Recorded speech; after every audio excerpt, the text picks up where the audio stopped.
Hello friends, मी आहे वैशाली आणि स्वागत आहे तुमचं मराठी मेजवानी विथ वैशालीमध्ये.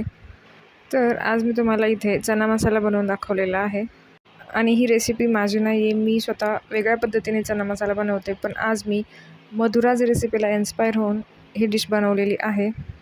त्यांच्या चॅनलवरती 2 काळ्या चना मसाल्याच्या डिश होत्या, पण ही मला एकदम सोपी आणि पटकन होईल अशी वाटत होती, म्हणून मी ही डिश चूज केली.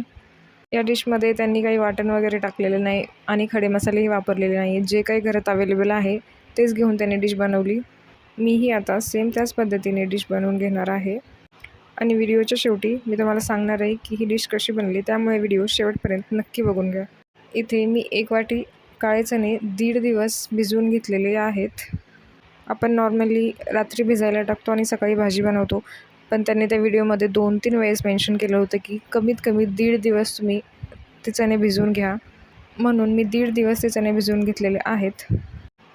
आता मीडियम साईजचे 2 टोमॅटो कट करून घेते. हे टोमॅटो काही आपल्याला छोट्या साईजमध्ये किंवा एका साईजचे कट करायचे नाही आहेत, कारण हे टोमॅटो आपल्याला कुकरमध्ये ॲड करून घ्यायचे आहेत. जेव्हा आपण चणे स्टीम करून घेणार आहेत त्याच वेळेस हे टोमॅटो हे आपल्याला कुकरमध्ये टाकायचे आहेत आणि चण्यांसोबत 7 ते 8 शिट्ट्या काढून घ्यायच्या.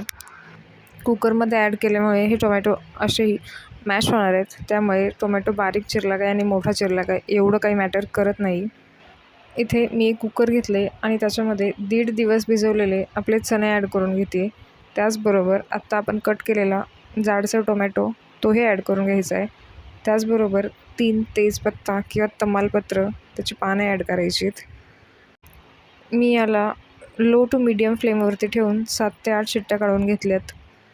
7 ते 8 शिट्ट्यानंतर आपला हरभरा एकदम मऊ शिजलेला आहे आणि आता एका बोलमध्ये ट्रान्सफर करून दुसऱ्या साईडला ठेवून घेते. इथे चॉपिंग बोर्डवरती 3 मीडियम आकाराचे कांदे मी बारीक चिरून घेते. भाजीमध्ये कोणत्याही प्रकारचं वाटण ॲड केलेलं नाही आहे, त्याच्यामुळे कांदे आणि टोमॅटो आपल्याला जास्त प्रमाणात ॲड करायचे आहेत. इकडे माझे 3ही कांदे बारीक चिरून झालेले आहेत. दुसऱ्या बाजूला गॅसवरती मी कढई ठेवून घेतली. त्याच्यामध्ये 3 ते 4 चमचे तेल टाकत आहे. तेल थोडंसं गरम झालं की त्याच्यामध्ये मी जिरे ॲड केलेलं आहे. जिरे थोडेसे भाजल्यानंतर त्याच्यामध्ये आपला चिरून घेतलेला कांदा टाकला आहे. कांदा मी 1.5 ते 2 मिनटं चांगला भाजून घेते, जोपर्यंत तो गोल्डन ब्राऊन कलरवरती येत नाही. आता मी याच्यामध्ये 1 चमचा आलं लसूण पेस्ट ॲड केली आहे. 6-7 पाने कढीपत्त्याची टाकली आहेत. आपला कांदा आता चांगला सोनेरी कलरचा झालेला आहे. त्याच्यामध्ये मी मसाले ॲड करते. मसाल्यांमध्ये पाव चमचा हळद, 1 चमचा काळं तिखट टाकलं आहे.